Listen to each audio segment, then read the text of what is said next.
প্রতিশোধ প্রতিহিংসা নয়, ভালোবাসা দিয়ে দেশ বিনির্মাণের তাগিদ দিলেন বিএনপি চেয়ারপারসন বেগম খালেদা জিয়া। বিএনপির বর্ধিত সভায় তিনি বলেছেন, দেশের অর্জনকে নস্যাৎ করতে নানা চক্রান্ত চলছে, তাই দেশ ও জাতির স্বার্থে সবাইকে এক হয়ে কাজ করতে হবে। ন্যূনতম সংস্কার শেষে গ্রহণযোগ্য নির্বাচনের দাবি জানান বিএনপি চেয়ারপারসন। এ যেন এক মিলন মেলা। দীর্ঘ ২৮ বছর পর বিএনপির এই বর্ধিত সভায় উপস্থিত ছিলেন কেন্দ্র থেকে শুরু করে তৃণমূলের প্রায় ৪,০০০ নেতাকর্মী। চিকিৎসার জন্য লন্ডনে থাকায় খালেদা জিয়া সভায় যুক্ত হচ্ছেন না, তা অনুমেয় ছিল। তবে হঠাৎ তার ভার্চুয়াল উপস্থিতিতে উচ্ছ্বসিত ও অনুপ্রাণিত হন নেতাকর্মীরা। ভিডিও বক্তব্যে বিএনপি চেয়ারপারসন জানান, চিকিৎসার জন্য বিদেশে থাকলেও রয়েছেন জনগণের পাশে। আমি চিকিৎসার কারণে যুক্তরাজ্যে অবস্থান করলেও আমি সব সময় আপনাদের পাশেই আছি। প্রাপ্ত অর্জন বিনষ্টে ষড়যন্ত্র চলছে মন্তব্য করে প্রয়োজনীয় সংস্কার শেষে দ্রুত নির্বাচনের দাবি জানান খালেদা জিয়া। গণ অভ্যুত্থানের মাধ্যমে প্রাপ্ত অর্জনকে নস্যাৎ করার জন্য গভীর চক্রান্তে লিপ্ত রয়েছে। ইস্পাত কঠিন ঐক্যের মাধ্যমে জনগণকে সঙ্গে নিয়ে এবং চক্রান্তকে ব্যর্থ করে দিতে হবে। ইলেকট্রা রেফ্রিজারেটর, খাবার তাজা তো জীবন তাজা। ইলেকট্রা, ফ্রিজের রাজা। আগামী নির্বাচনে সাফল্যের জন্য কাজ করতে নেতাকর্মীদের আহ্বান জানান বিএনপি চেয়ারপারসন। বলেন, প্রতিহিংসা নয়, ভালোবাসা দিয়ে স্বপ্নের বাংলাদেশ বিনির্মাণের।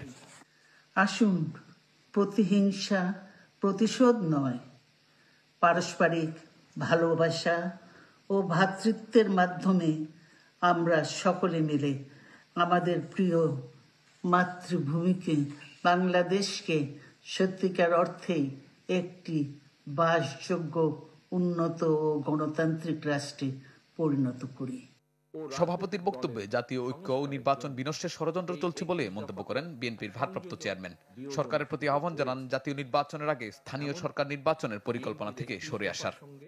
বর্তমান অন্তর্বর্তীকালীন সরকারের সংস্কার প্রস্তাবের খুব বেশি ইস্যুতে মৌলিক বিরোধ নেই। সম্মানিত নেতৃবৃন্দ, বিভিন্ন সময় জাতীয় নির্বাচন নিয়ে প্রধান উপদেষ্টার বক্তব্য জনমনে ইতিবাচক ধারণা সৃষ্টি করলেও জাতীয় নির্বাচন নিয়ে কোনো উপদেষ্টার বিভ্রান্তিমূলক বক্তব্য, মন্তব্য স্বাধীনতাপ্রিয় গণতান্ত্রিকামী জনগণের জন্য হতাশার কারণও হয়ে উঠেছে। নতুন দলকে বিএনপি স্বাগত জানায় জানিয়ে তারেক রহমান বলেন, দেশের স্বার্থ রক্ষা হবে এমন পররাষ্ট্রনীতি চান তারা।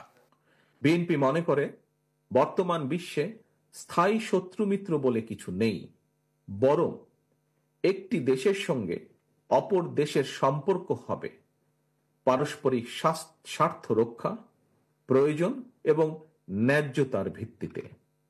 অন্য দেশের সঙ্গে সম্পর্ক রক্ষার ক্ষেত্রে আমাদের নীতি সবার আগে বাংলাদেশ। আহ্বান জানান ষড়যন্ত্র মোকাবেলায় ঐক্যবদ্ধ থাকার। দীর্ঘ ৩ দশক পর বিএনপির বর্ধিত সভা, যেখানে শুধু কেন্দ্রীয় নেতারাই নন, অংশ নিয়েছেন প্রান্তিক পর্যায়ের নেতারাও। তারা বলছেন, দেশের বর্তমান পরিস্থিতি এবং আগামী নির্বাচনকে কেন্দ্র করে এই বর্ধিত সভা দলের সাংগঠনিক কার্যক্রম আরও বেগবান করবে নিজেদের মধ্যে ঐক্যকেও। শাহনেওয়াজ বাবলু, চ্যানেল 24, ঢাকা।